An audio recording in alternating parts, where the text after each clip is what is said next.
శ్రీమఖాగణాధిపతయే నమః. సరస్వత్యై నమః. శ్రీగురుభ్యో నమః. హరి ఓం. శ్రీ కైవల్యపదము చేరుటకునై చింతించెదన్ లోకరక్షైకారంభకు భక్తపాలన కళా సంరంభకున్ దానవోద్రేకస్తంభకు కేళిలోల విలసదృగ్జాల సంభూత నానాకంజాత భవాండ కుంభకు మఖానందాంగనాడింభకున్. శ్రీకృష్ణ భగవానుని దివ్య చరణారవిందములకు శతసహస్రకోటి ప్రణామములు సమర్పిస్తూ, పరమ పుణ్యమైనటువంటిది భాగవతం. భక్తి జ్ఞాన వైరాగ్య తత్వ మోక్షములను కలిగించే భాగవతంలో పరీక్షిన్ మహారాజు సుఖయోగీంద్రుని అడుగుతున్నాడు, మునీంద్ర, బలరాముడు మహాత్ముడు కదా, ఆయనను కావించినటువంటి అద్భుతమైనటువంటి పనుల గూర్చి విని కూడా నాకు తృప్తి కలగటం లేదు.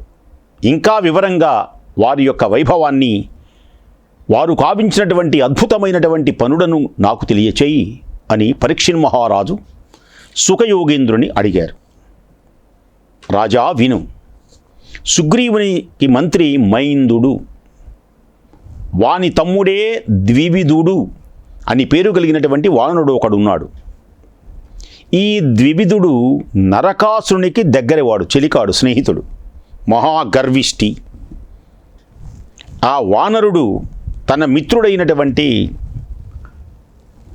మిత్రుడైనటువంటి నరకుని పగ తీర్చదలచి శ్రీకృష్ణుడు పరిపాలించేటువంటి పట్టణాలన్నీ, పల్లెలన్నీ తగులబెట్టడం, వనాలని, సరోవరాలని నాశనం చేయటం, ఆవుల మందలను బెదిరించడం, సౌధాలను పడద్రోయటం, అగర్తలను పూడ్చివేయటం, చతురంగ బలాలను సంహరించటం, స్త్రీ పురుషులను కొండగుహల్లో బంధించి బాధించటం, పండిన చెట్లను విరిచివేయటం, కోటలను పగలగొట్టడం, యువతలను నీళ్లలో ముంచటం మొదలైనటువంటి పనులు చేస్తూ అందరినీ బాధిస్తున్నాడు.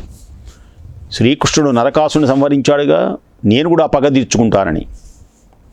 ఒకనాడు ద్వివిధుడు అని పేరు కలిగిన ఈ వానరుడు, అంటే నరకాసురుని యొక్క సోదరుడు, స్నేహితుడు, నరకాసురుని యొక్క స్నేహితుడితడు, తనకు మనోహరమైనటువంటి సంగీతం వినపడుతూ ఉంటే రైవత పర్వతం గుహ వద్దకు వచ్చి అక్కడ జూదమాడుతున్నటువంటి బలరాముని చూశాడు. ద్వివిధుడు నల్లని వస్త్రము ధరించినవాడు, యువతల మధ్యలో ఉన్నవాడు, పండు వెన్నెలలా చల్లని తెల్లని ఉన్నతమైనటువంటి అవయవములు కలవాడు, మణిమయములైనటువంటి దివ్య ఆభరణములు ధరించినవాడు, మత్తు పానీయము త్రాగిన మైకంలో చెంచలమైనటువంటి కన్నులు గలవాడు, శత్రు రాజుల పట్టణాలను ధ్వంసం చేసేటువంటి వాడు, కామపాలుడు అయిన బలరాముణ్ణి ఆ ద్వివిధుడు చూశాడు. చూసిన వాడై ఆ వానరుడు బలరాముని ముందు భాగంలో ఉన్న చెట్ల కొమ్మలు ఊపుతూ, వెక్కిరిస్తూ తప్పించుకుంటూ, ఒక కొమ్మపైకి మరొక కొమ్మపైకి దూకుతూ, తన తోకను బలరామునికి తాకిస్తూ, నాలుకలు వెళ్ళగల్టుతూ, గోళ్లతో గోకుతూ, పండినటువంటి పంటను కొరికి పారేస్తూ, ఇంకా అనేకమైనటువంటి విధములుగా ఏవేవో వెకిలి చేష్టలన్నీ చేస్తున్నాడు. అది చూచాడు బలరాముడి కోపం వచ్చి వాడిని ఒక రాతితో కొట్టాడు. వాడు ఆ రాతి దెబ్బను తప్పించుకొని నవ్వుతూ బలరాముని సమీపంలో ఉన్న కల్లు పాత్రను తీసుకొని పోయి చెట్టు కొమ్మ వైపుకెక్కి దాన్ని నేల మీద నుండి విసరగొట్టాడు. అది పగిలిపోయింది. ఆ కోతి చేష్టలు చూసి బలరాముడికి చాలా కోపం వచ్చింది. బలరాముణ్ణి లెక్క చేయకుండా ఆ వానరుడు తన పరివారాన్ని సమీపించి వారి వస్త్రాలన్నిటినీ చించివేశాడు. బలరాముడు కోపంతో ఆ వానరుడు ప్రజలను బాధించడం మాన్పించాలనేటువంటి నిశ్చయానికి వచ్చాడు. ఆయనకు ఆగ్రహం కలిగింది బలరాముడికి. ముసలాన్ని ధరించి ప్రళయకాలం నాడు విజృంభించేటువంటి కాల యముడిలాగా బలరాముడు ద్వివిధుణ్ణి అదలించి నిలబడ్డాడు. వానరుడు కూడా మహాపరాక్రమ సమీపంలో ఉన్న చెట్టును పెకలించి బలరాముని తల మీద కొట్టాడు. ఆ ద్వివిధుడు అని పేరు కలిగిన వానరుడు. ఇలా ద్వివిధుని చేత దెబ్బతిన్న బలరాముడు కర్ర దెబ్బతిన్న కాలసర్పంలా చెలరేగినటువంటి వాడై బంగారు కట్లు వేసిన సునంద అని పేరు గల తన రోకలితో ద్వివిధుణ్ణి కొట్టాడు. బలరాముడు కొట్టిన దెబ్బకు వానరుని యొక్క శరీరం రక్తము చిమ్మింది. దానికి కారణంగా వాడు ఎర్రని కొండవలే కనపడ్డాడు. ఇది చూచి దేవతలు చాలా సంతోషించారు.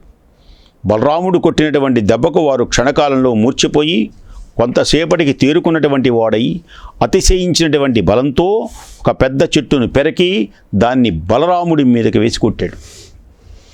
బలరాముడు ఆ వృక్షాన్ని మొక్కపోవుని పరాక్రమంతో ముక్కలు చేశాడు. ఈయన కూడా వానరుడు పట్టు విడవకుండా చెట్లను పెకలించి బలరాముడి మీద వేస్తే వృక్షాలన్నిటికీ బలరాముడు నడుములోనే నరికి వేయటం మొదలుపెట్టాడు. ఇది జరిగింది.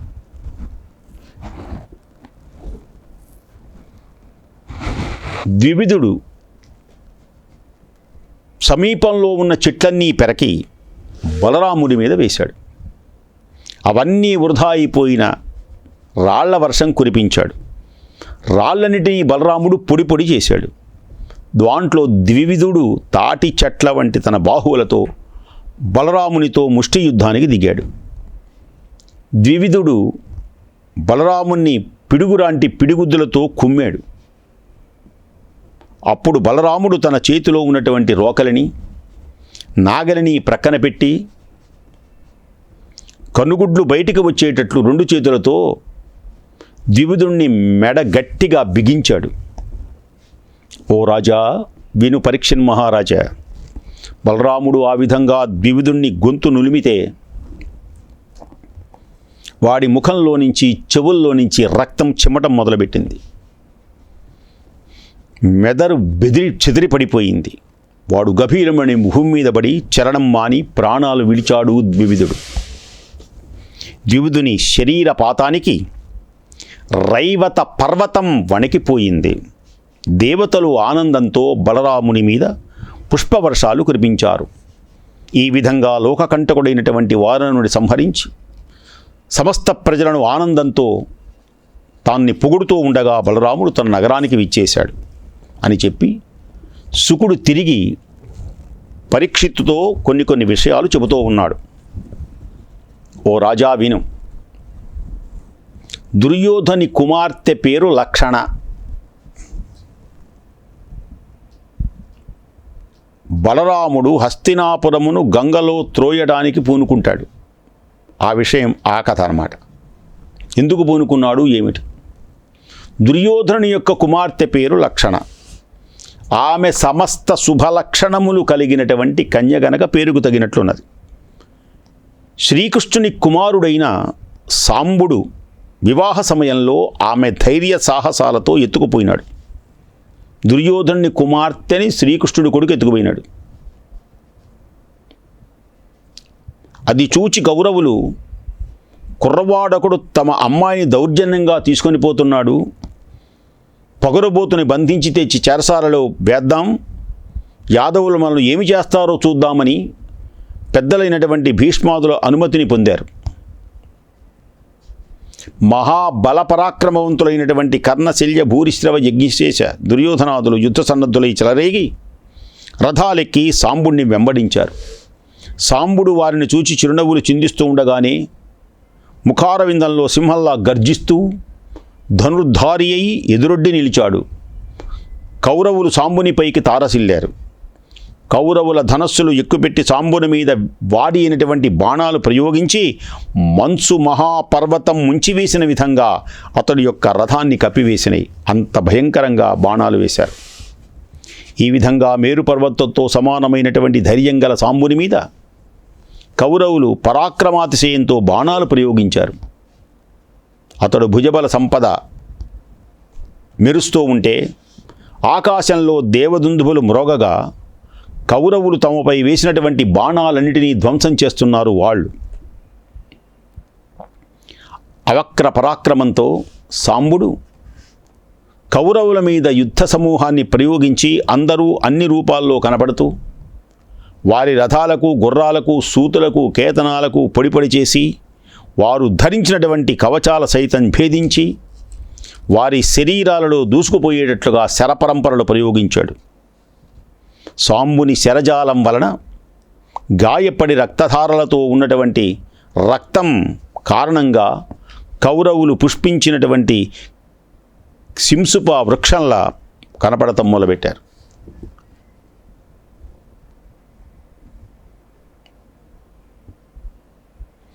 కౌరవులలో బలవంతంగా యుద్ధ విశారదులు పెక్కుమంది ఉన్నప్పటికీ కూడా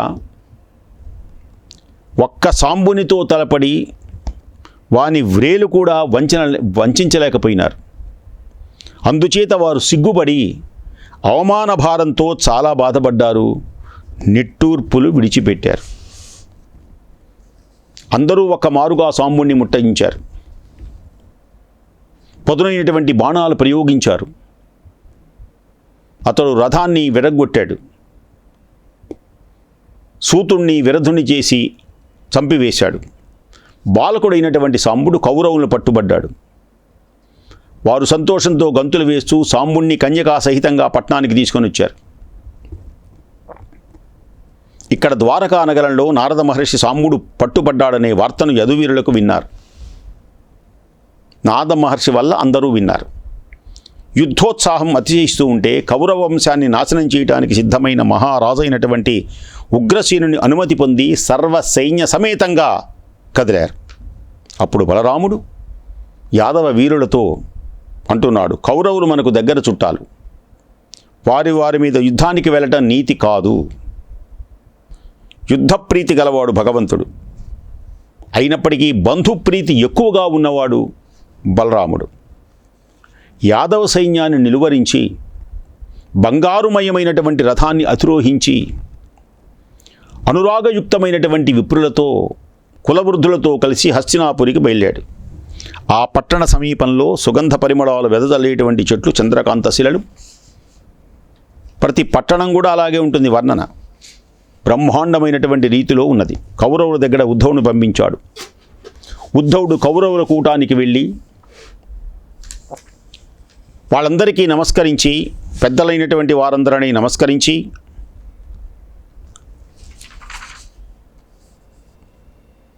ధృతరాష్ట్ర, భీష్మ, ద్రోణ, సుయోధనాలకు నమస్కారం చేసి వారి ప్రశంసలు అందుకొని వారితో అంటున్నాడు ఉద్ధవుడు, మహాశీలారా, బలరాముడు వచ్చి పట్టణ సమీపంలో ఉన్నటువంటి ఉపవనంలో విడిది చేశారు అని చెప్పగానే కౌరవులు సంతోషంతో బయలుదేరి బలరామునికి అర్ఘ్యపాదాలు సమర్పించి కానుకలిచ్చి గౌరవించారు. బలరాముడు తన చుట్టూ కూర్చున్నటువంటి వారినందరినీ కుశల ప్రశ్నలతో భావించి అందరూ వినేటట్లుగా దుర్యోధనుడితో అంటున్నాడు. అందరూ కూడా అందరినీ కుశల ప్రశ్నలు వేశాడు. అంటున్నారు ఉద్ధవుడు, మా మహారాజు అయినటువంటి ఉగ్రసేనుడు ఆజ్ఞను మీరు మన్నింపక తప్పదు. ఇంతమంది సేనాపతులు ఒక్కటై బాలకుణ్ణి ఒక్కడిని వధించడం తప్పు. అయినా మా రాజు బంధువుల క్షేమం కోరి మీరు చేసిన తప్పును మన్నించాడు. బలరాముడి మాటలు దుర్యోధనుడికి చాలా కోపం తెప్పించినాయి. బలరాముడు మంచివాడే, కానీ దుర్యోధనుడి కోపం వచ్చింది. బలరాముడు వచ్చి పట్టణ సమీపంలో ఉపవనంలో విడి చేశాడు. ఉద్ధవుడు చెప్పాడు. కౌరవులు సంతోషంతో బయలుదేరారు. ఉద్ధవుడు చెప్పగా బలరాముడికి అర్ఘ్యపాద్యాలు ఇచ్చాడు, తీసుకొని వచ్చాడు. అయితే బలరాముడు అన్నాడు, మా రాజైనటువంటి ఉగ్రసేనుని ఆజ్ఞను మీరు మన్నింపక తప్పదు. ఎందుకని? ఇంతమంది సేనాపతులు ఒక్కటై బాలకుణ్ణి ఒక్కడిని వధించడం తప్పు. అయినా మా మహారాజు బంధువుల యొక్క క్షేమం కోరి మీరు చేసినటువంటి తప్పుని మన్నించాడు. బలరాముడి మాటలు దుర్యోధనుడి కోపం కలిగించినాయి. ఏమన్నాడు ఆయన? క్షేమం కోరి తప్పును మన్నించావా? మా బలం వలనే మేమందరినీ సంహరించాం, మా బలం వల్ల సంహరించామంటాడు దుర్యోధనుడు. అది తప్పు అంటాడు ఆయన. బంధువులు కదా అని గౌరవించడం చేతనే యాదవులు పేరు ప్రఖ్యాతులు గడించి తమకు యోగ్యం కాని ఛత్ర చామరను ధరిస్తూ ఉంటారు. కొంచెం వెటకారంగా అన్నాడు. బలరాముడి మాటలు దుర్యోధనుడి చాలా కోపం తెప్పించినాయి. చాలు చాలు, కాల వైపరీత్యం, కాళ్ళు తొడిగే చెప్పులు తల మీదకెక్కినాయి. కొంచెం విమర్శించాడు. బంధువులు కదా అని గౌరవించడం చేతనే యాదవుల యొక్క పేరు ప్రఖ్యాతులు గడించి తమకు యోగ్యం కానటువంటి ఛత్ర చామరాలు ధరింపజేస్తున్నారు. పోనీలెమ్మని మనం ఉపేక్ష గనక వహిస్తే యాదవులు శంఖ కిరీట సింహాసనాది భోగాలను అనుభవిస్తూ ఉంటారు. మనతో సమానంలా విర్రవీగేటువంటి యాదవులు స్నేహబంధాలు కాదు, అవి పాములకు పాలు పోసి పెంచినటువంటి విషం. ఆ విషం ఎప్పుడైనా కక్కచ్చు. తన మాట వినవలసిందిగా మమ్ము ఆజ్ఞాపించడం సిగ్గులేనితనం కాదా? అంతేకాక భీష్మ ద్రోణాది కర్ణాది యోధవర్గానికి చిక్కులో పడి వాణ్ణి విడిపించడం దేవేంద్రుడికైనా సాధ్యమా? రమ్మను, బంధించి వేస్తాము, కట్టించి వేస్తాము, పాతాళలోకానికి వేస్తాము. నిరుపయోగమైనటువంటి మాటలతో పనేముంది? అవి పరుషంగా మాట్లాడుతూ దిగ్గున లేచి తన సౌధానికి వెళ్ళిపోయినాడు. దుర్యోధనుడు పరుషవాక్కులు బలరాముడికి ఆగ్రహాన్ని కలిగించినాయి. దుర్యోధనుడు మాట్లాడకూడనటువంటి మాటలు మాట్లాడుతున్నాడు. దుర్యోధనుడు పలికినటువంటి గౌరవహీనమైనటువంటి మాటలకు బలరాముడికి కళ్ళల్లో కోపం కలిగి ఎర్రబడిన కళ్ళు. ప్రళయకాలం నాటి ప్రచండ భాస్కరులా మండిపడ్డాడు. తమ మీద ఉన్నటువంటి యాదవ వృద్ధులను ఇలా చూచాడు. రాజ్య వైభవం వల్ల కలిగినటువంటి మదంతో కళ్ళు మూసుకుపోయినటువంటి దుర్యోధనుడు మాటలు విన్నారుగా. బోయవాడు పశువులను తోలే విధంగా యుద్ధరంగంలో భుజబల పరాక్రమం చూపకపోయినట్లయితే ఐశ్వర్య గర్వంతో గుడ్డివారైనటువంటి కౌరవులు మంచి మాటలతో చక్కబడరో. కౌరవుల యొక్క వంశం నాశనం చేయడానికి, కౌరవులను నాశనం చేయడానికి యదువీరులు శ్రీకృష్ణుడు వస్తూ ఉండగా రాక్కరలేదు, బంధుప్రీతితో నేను వారిని నివారించాను కదా. నేను ఎందుకు వచ్చానో అర్థం చేసుకోండి. ఏ దేవుడు ఇంద్రులకై ఈ కౌరవులు తామే ఇచ్చారని విన్నారే. శ్రీకృష్ణుడు ఆజ్ఞతో ఉగ్రసేనుని యొక్క సంపద మొత్తం విలసిల్లుతూ ఉన్నది. ఉగ్రసేనుని బంధించాడుగా. కంసాదులు, నరకాసులు వీళ్ళ వల్ల మరల చక్కని ఉగ్రసేనుడు రాజ్యం పొందుతున్నాడు. ఏ దేవుని యొక్క సేవకుల ఇంద్రాది దిక్పాలకులు బారులు తీర్చి భజిస్తూ ఉన్నారు. ఏ దేవుని యొక్క మందిరం కల్పవృక్షాది దేవతరువులతో అతిశయిస్తూ ఉంటుందో, ఏ దేవుని పాదపద్మాలకు జగన్మాత లక్ష్మీదేవి నిరంతరము సేవిస్తూ ఉన్నదో, నేను బ్రహ్మ ఇద్దరము ఏ దేవుని యొక్క అంశతో పుట్టామో అటువంటి దుష్ట సంహారకుడైనటువంటి శ్రీకృష్ణుని ఆజ్ఞతో ఉగ్రసేనుని రాజ్య సంపద విల్లసిల్లుతున్నది. దానిని ఈ కౌరవులు తామే ఇచ్చారట. విన్నారా? ఎంతటి మోసమో! అదీ కాకుండా యవని పాద పద్మ అణువుల యొక్క రేణువులు దేవతల, మానవుల, దిక్పాలకుల కిరీటాలను అలంకరింపజేస్తున్నదో, పవిత్ర తీర్థాలు సైతం పునీతమవుతున్నవో అట్టి శ్రీకృష్ణుని చేత ఇవ్వబడినటువంటి రాజసింహాలను ధరింపచేయడానికి మేము అర్హులము కాదట. ఏమీ ఆశ్చర్యం! మేము రాజులమే, అర్హత లేదా? తాము శిరస్సులట, మేము చెప్పులట. రాజ్యమదంతో ఇలా వాగిన ఈ నీచుణ్ణి గురించి ఏమని చెప్పాలి? ఇలా అంటూ బలరాముడు మహాక్రోధాన్ని ప్రదర్శించాడు. ఈ భూమి మీద కౌరవ వంశాన్ని లేకుండా చేయక తప్పదు, ఇంకో మార్గం లేదు అని బలరాముడు ఆగ్రహోదగ్ర స్వరూపుడై పరాక్రమించి ప్రదర్శించు తన నాగలిని ఎత్తిపట్టుకున్నాడు. ఈ విధంగా బలరాముడు హలాన్ని ఎప్పుడైతే పైకి ఎత్తి కౌరవ రాజధాని అయినటువంటి హస్తినాపురం చిట్ట చివరి భాగాన్ని నొప్పించి ఆ పట్టణాన్ని మొత్తం పెకలించి గంగలో కలపడానికి ఉద్యుక్తుడైనాడు. ఆ సమయంలో హస్తినాపురం సముద్ర జలాల్లో తిరగబడ్డ పడవలా కనిపించింది. ఆ పట్టణం గోపుర ప్రాకార సౌధాలతో సహా ఒకవైపు ఒరిగిపోయింది. పౌరులు హాహాకారం చేశారు. ఉపద్రమానికి భయపడినటువంటి వారై బలభద్రుణ్ణి రౌద్రాకారాన్ని తగ్గించడానికి మరొక మార్గం లేక భీష్ముడు, దుర్యోధనాదులందరూ పరుగెత్తి వచ్చి బలరాముణ్ణి శరణుజొచ్చాడు. కన్యతో సహా సాంబుణ్ణి సమర్పించాడు. అనేక మణిమయ భూషణాదులు కానుకలు ఇచ్చి కరకమలాలను మోడ్చి ఇలా అన్నాడు. చక్కగా, బలరామ, జగదభిరామ, రాజలలామ, ముత్యాలహారం ధరించినవాడా, మమ్మల్ని రక్షించు. నీవు జయశీలివి, సుగుణశీలివి. హలాయుధ, నీ మహిమ తెలిసి పొగడడానికి మేమెంతవారం. స్వరానికి నాయకుడవు, సర్వానికి నాయకుడవు, ముజ్జగమ్ములను క్షేమాన్ని కలిగించేటువంటి మహానుభావుడవు, బుద్ధిమంతుడవు. మేము అహంకారులం, మమ్మల్ని కాపాడు. సమస్త ప్రపంచాన్ని భరించినటువంటి శ్రీకృష్ణుడు నీ అంశ. నీవు ఆ చక్రాయుధమునకు అన్నవు. నీచ కార్యాలను పాల్పడిన వారిని మమ్మల్ని క్షమించు. సమస్త దేవతల చేత నమస్కరింపబడేటువంటి ఓ మహానుభావ బలదేవ, మమ్ము ఉపేక్షింక రక్షించు. హరుడు హాలాహలాన్ని మింగిన నీతిగా క్రూర రాక్షసులను మింగజేసినటువంటి అనంతుడవు నీవు. భయార్తులైనటువంటి మమ్మల్ని కాపాడు, కాపాడు, కాపాడు. సంచారాలన్నీ వినోదంగా నడిపిస్తూ దుష్ట శిక్షణ, శిష్టరక్షణ, ధర్మ పరిరక్షణ చేస్తూ సృష్టి స్థితిలయాలకు కారణభూతమైనటువంటి ఓ బలరామా, నీకు నమస్కరిస్తున్నా.